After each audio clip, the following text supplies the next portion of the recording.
I'm only going a few minutes down the road. I got you. I'm just asking, will you take a preliminary breath test for me? I mean, I don't know what it is. I just said it's a little handheld machine. Lets me know if it's positive or negative for the presence of alcohol. That's part of my investigation. You know it is the presence. I know. I've been drinking. I know. I can tell. That's just part of my investigation. But like I said, if I have to park this car right here, right now, hold on. It's just a yes or no. We don't need to go back and forth about it. It's just a yes or no. But what if I take this test and I don't care about? I can walk home. I don't have to park. The car's legit. Why would you walk home? Because I just don't want to be in violation of anybody. I can walk. My sister's house is right here. Do you think that you'd be in violation of something if you were to drive your vehicle? If that's less possible for me to park here, lock the car up, and do everything that I need to do within the presence of you guys, I can just go home. I have my daughters there right now. My daughter's birthday was yesterday. Hold on, Mr. Brooks. Will you take a preliminary breath test for me? It's yes or no. I don't want to refuse anything. It's yes or no. It's completely up to you. Yes, I will. Okay, just wait here while I grab it.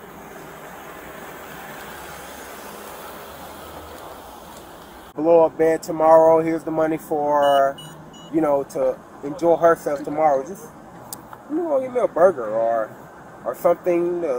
Just take me home. I'm ready to go. So you had about 1.5 drinks, but you don't remember what kind of drinks they were? No, sir. All right. I really don't, Mr. Ross. All right. I think you've had too much to drink to be driving. So put your hands behind your back for me. Yeah, put your hands behind your back.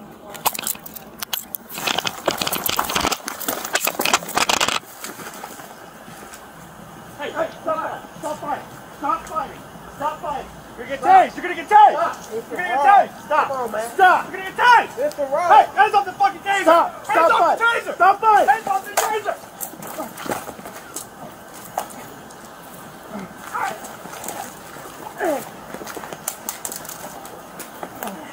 Stop fighting. You got the fucking taser. Oh. 63.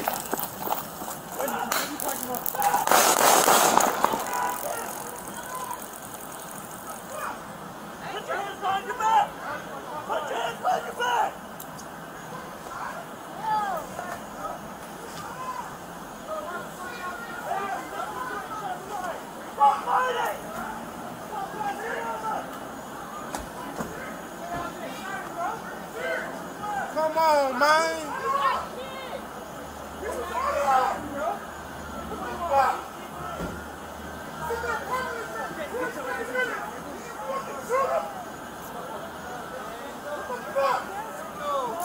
Shut the man.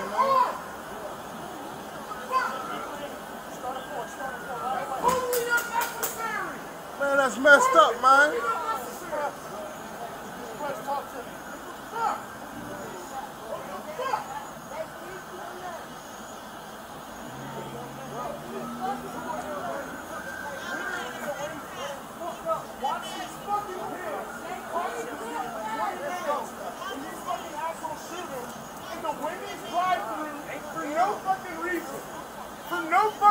What's going on, guys? Smoking at Hemp Rap here. And as you just saw, our country is still facing civil unrest and civil disobedience, basically, because the police are still killing innocent black people. As you just saw, Rayshard Brooks tried to offer to walk home to his sister's house, and yet they still not only harassed him, but shot him in cold blood and then tried to cover up their crime scene. But now these same officers, they're facing charges unlike anything we've ever seen before in terms of police actually facing accountability for their actions and what they've done. They're possibly facing the death penalty. But now Donald Trump, he's tried to sign an executive order that he thinks is gonna help, but little does he know that it's not gonna help at all in any way, shape, or form, and this is really just a slap to the left's face. This is a slap to the mainstream Democratic Party base, the same Democratic Party base that Joe Biden will win, the same base that will help him win and carry him to the presidency, the same base that Hillary Clinton thought she was going to be able to take from Obama and what he did with his coalition in 2008 and 2012. Hillary Clinton thought she was going to win with this same base, but Joe Biden is actually going to win with him, because not only does he have that Democratic base, but he has the suburbanites, which I like to talk about a lot because it's just, quite frankly, the truth. He has them on his side, on top of the minorities in this country that, quite frankly, love him because of that Uncle Joe nostalgia and his attachment to the Barack Obama presidency. The problem with Joe Biden is he was literally the author of the crime bill. The same crime bill that now Bill Clinton says was a mistake. The very president who signed the bill says it was a mistake. He put millions of black people in jail, and millions of people still are going to jail for low-level crime offenses. And quite frankly, they're doing things because of their socioeconomic background and the situations and the environments that they come from to do the things they have to do to get to where they want to get to.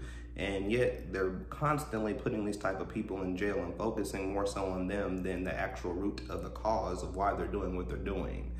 And this is something that he's been arguing for decades, and he won't stop doing it. And just to show you, matter whether or not the person that is accosting your son or daughter, or my son or daughter, my wife, your husband, my mother, your parents, it doesn't matter whether or not they were deprived as a youth. It doesn't matter or not whether or not they had no background that enabled them to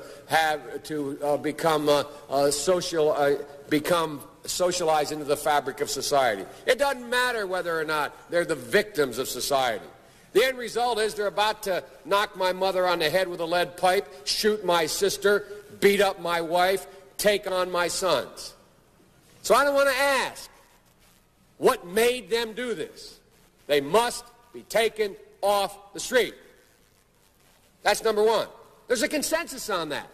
Unless we do something about that cadre of young people, tens of thousands of them, born out of wedlock, without parents, without supervision, without any structure, without any conscience developing, because they literally, I yield myself 3 more minutes, because they literally have not been socialized.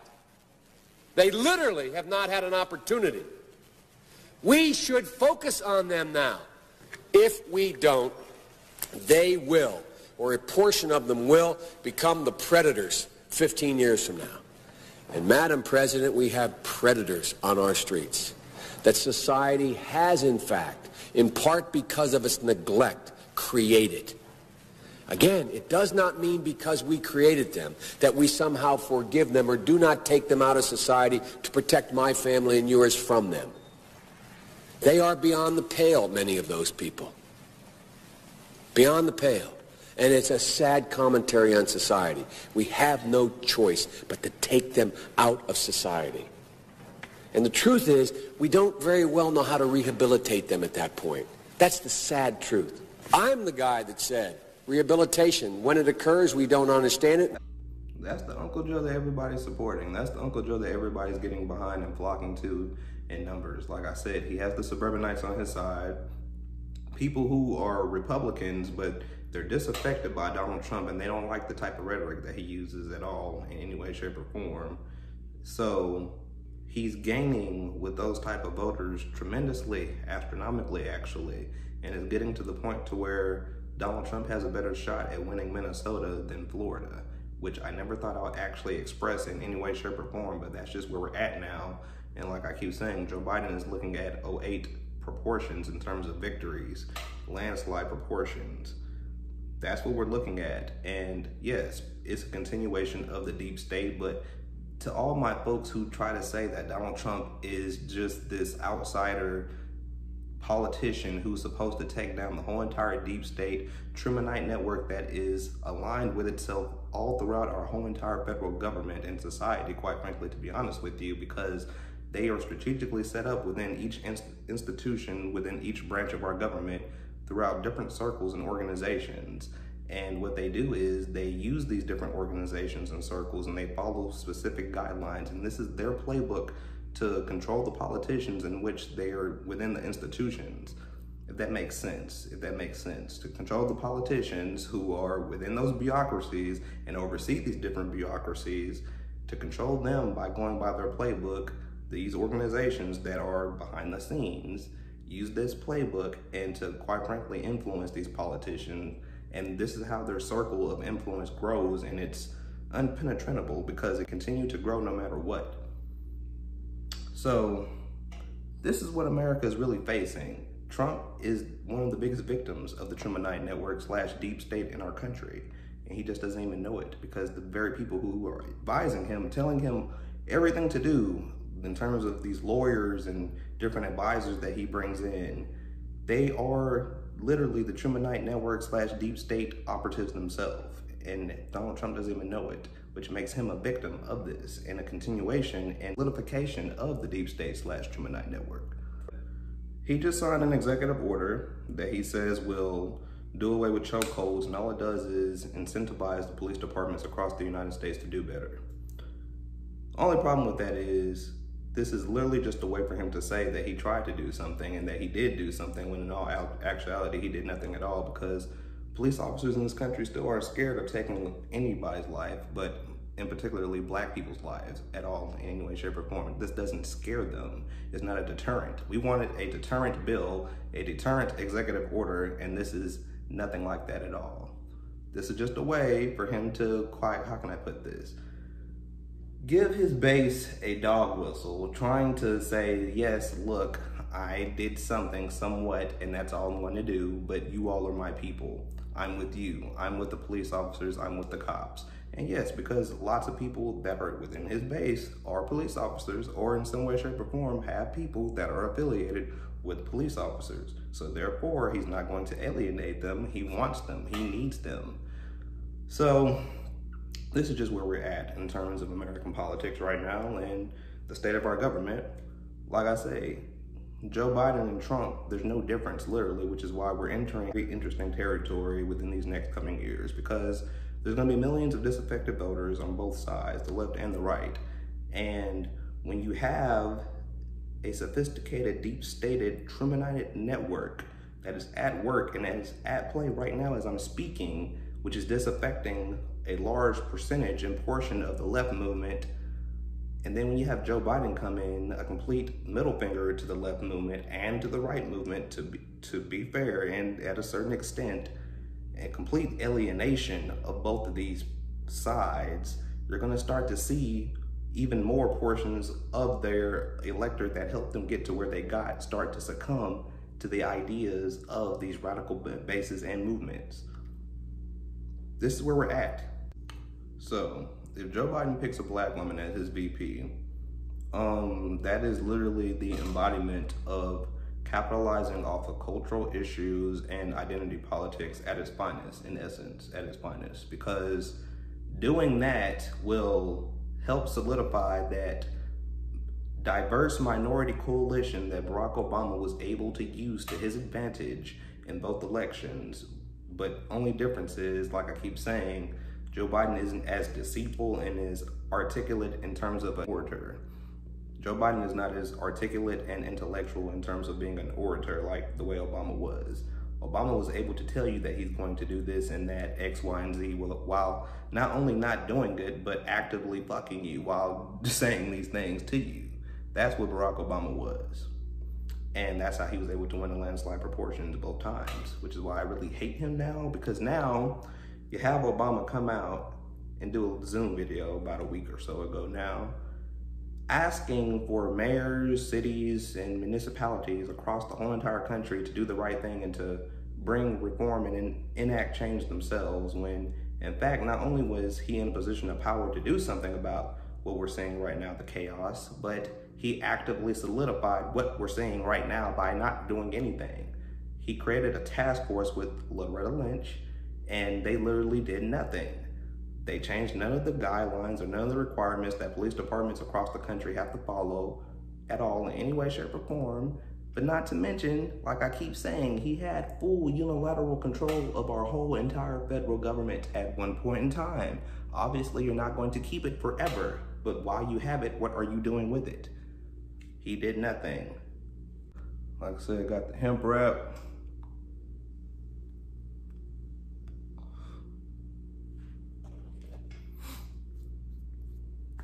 So this election basically is a foregone conclusion in some ways, in many ways. The Trump base is always going to be rowdy. They're always going to be loud and always sound louder than what they are because, hell, they got a sugar high once they won in 2016. And rightfully so. They should have that sugar high. Hell, we all doubted them and laughed at their face. The problem isn't that. They aren't, that's not the problem. That's not the problem. Like I keep saying, he has not expanded his base beyond that. He has not even, how can I put this, expanded his base within the states that he did win. He just hasn't. He hasn't done that. He's doubling down on the way that he won in 2016 when that was literally an anomaly and the perfect storm for him. Now we're looking at the perfect storm for not only a Biden presidency, but a Biden presidency that can really significantly advance the deep state in many ways that we just aren't even aware of. So this is the times that we're heading into.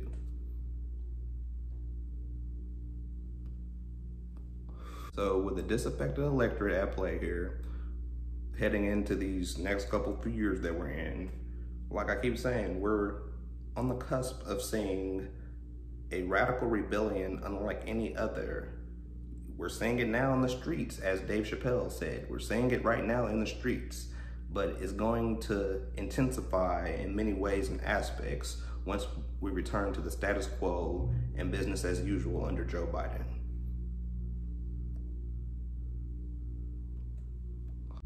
Trump also said he wasn't going to cut social safety net programs, but yet he did it. He did it. He still did it because he had to pay for the tax cuts that he passed. The largest tax overhaul, even bigger than Ronald Reagan's tax cuts in the 1980s. Entitlements ever be on your plate? At some point they will be. We have tremendous growth. We're going to have tremendous growth. This next year, it'll be toward the end of the year. The growth is going to be incredible. And at the right time, we will take a look at that. You know, that's actually the easiest of all things, if you look, because it's such a big percentage. If you're willing to do some of the things that you said you wouldn't do in the past, though, in terms of Medicare. Well, we're going to look. We also have assets that we never had. I mean, we never had growth like this. So he had to do that and cut the social safety net programs because he had to pay for those tax cuts going to some of the richest people in our whole entire society and world and richest corporations to ever touch American soil. The same American companies and jobs that are outsourcing many of these jobs to other countries and have been. He's still giving them tax cuts and those jobs aren't coming back because a lot of companies are figuring out how to really beat this whole entire trade argument to begin with and problem in terms of a workforce, moving into automation in terms of machinery and AI doing not only the job, but doing it 10 times better than human beings. So why not go in that direction if you're a CEO, which most of them are thinking about and most of them are developing and doing? Why not have that ready when you have a pandemic hit like this? Not only have it ready, but have it working for you actively on a daily basis, 25/8 to begin with. And people wonder why we're going to need UBI, why we're going to need a federal jobs guarantee, why we're going to need a minimum wage guarantee. People wonder why we're going to need universal basic health care. People wonder why. Because we're moving into not only an automation economy, but we're dealing with the seeds of deep racism in this country and have been for some time now, and it still hasn't been dealt with properly and abundantly. A lot of Trump fans and supporters, just this whole entire coalition, I should say at this point, a lot of them are in this delusional state. Unemployment is continuously going up, while at the same time, Donald Trump is running campaign ads saying he's created more jobs when more jobs have left within this short time span that has been created. But he's running campaign ads saying he's created all these jobs and he's actively creating more jobs. Basically just running mass supplies, basically. And then he wonders why when he tries to run campaign ads about Antifa, or an organization that he deemed to be a terrorist organization, even though they haven't killed anybody, which is the definition of terrorism, willing to kill somebody for your cause and die yourself. Antifa has never done that, ever, ever. The very definition of them are anti-fascist. That's what they are fighting against.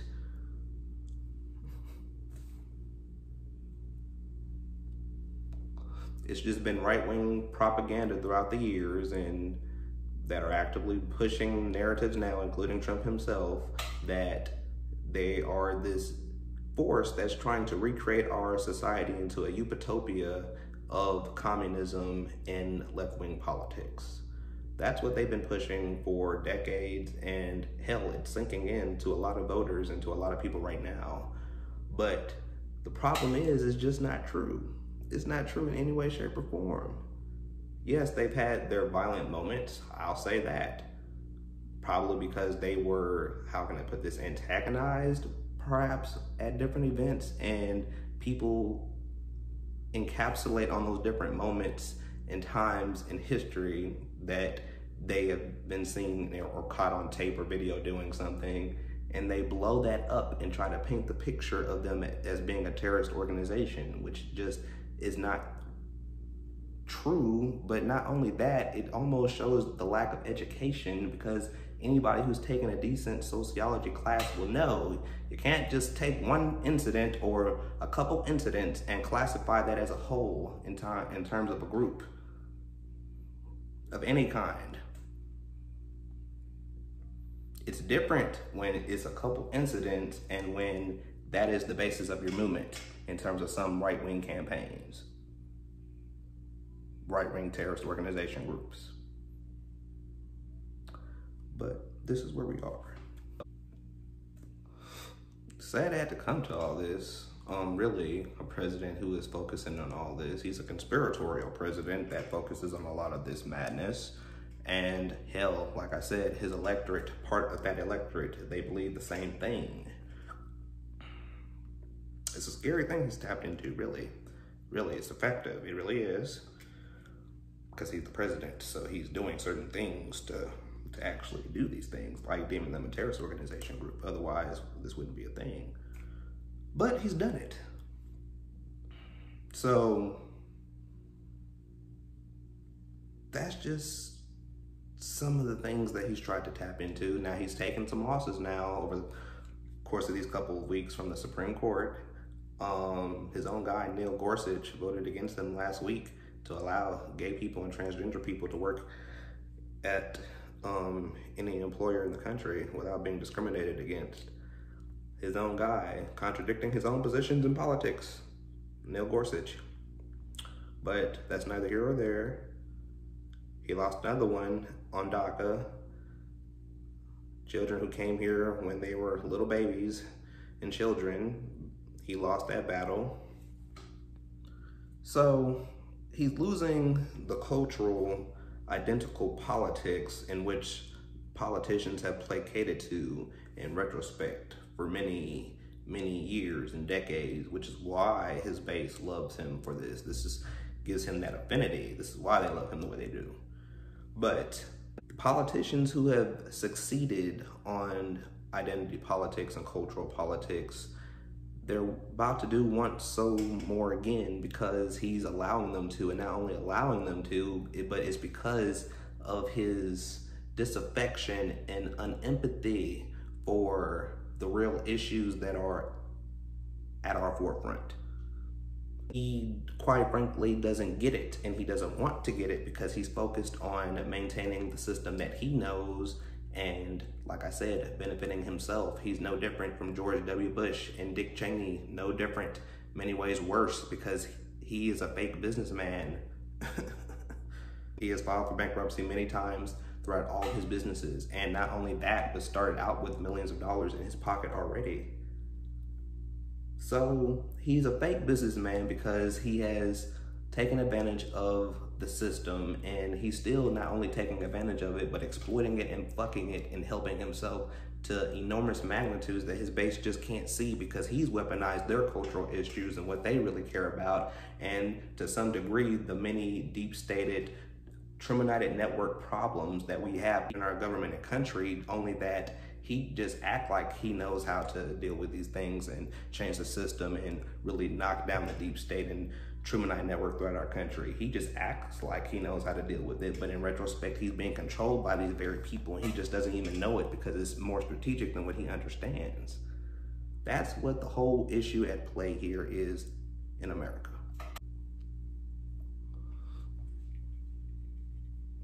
This is why Joe Biden's gonna win. He's winning on race right now in terms of one of the biggest cultural issues, quite frankly, ever.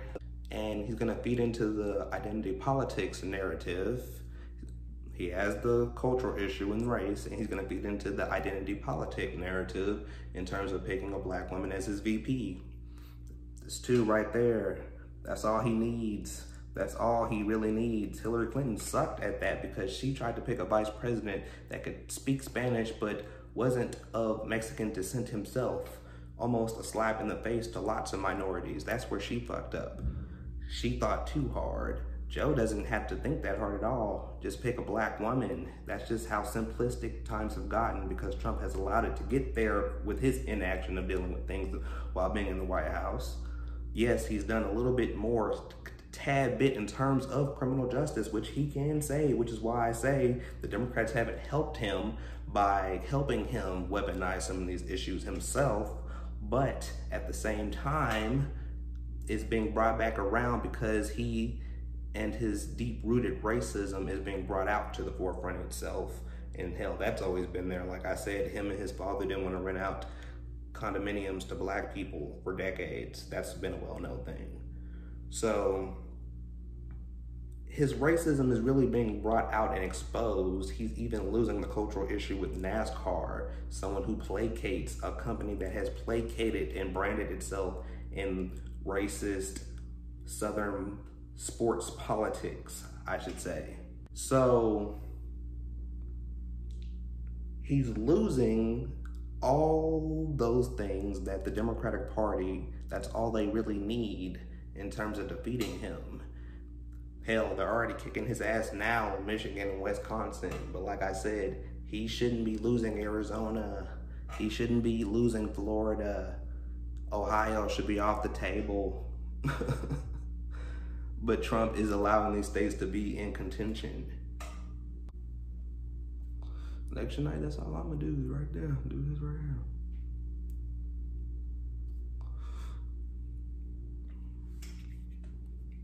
Yeah, we'll have a Democratic president. And hell, with the left pushing him so hard, maybe Biden can evolve on some issues and give the left what we really want, because he'll be threatened in primaries. We will primary Joe Biden. Make no mistake about it, the Biden administration will be primaried. But the left can strangle him, technically, while he's in the White House, technically. But on top of that, I mean, hell, he's so dementia-oriented and just gone, foregone. His VP is going to be that pivotal. So, really, it could be the VP that we're looking at to really, truly pressure and pass progressive policy when it really matters. It could be that possible person, and then that person could be primaried. That's just the waters that we're in right now. We're in unprecedented times. Trump is allowing that to happen, which is why I say he just doesn't understand true execution in terms of presidential dominance of a PR perspective. He's just lacking that. Obama understood that. Like I say, election night, we're probably looking at President-elect Biden. That's what it's looking like right now. Things could change. If they get on the same debate stage, things could drastically change. But until then, Joe Biden can low-key cruise to the presidency of the United States. That's the waters we're in.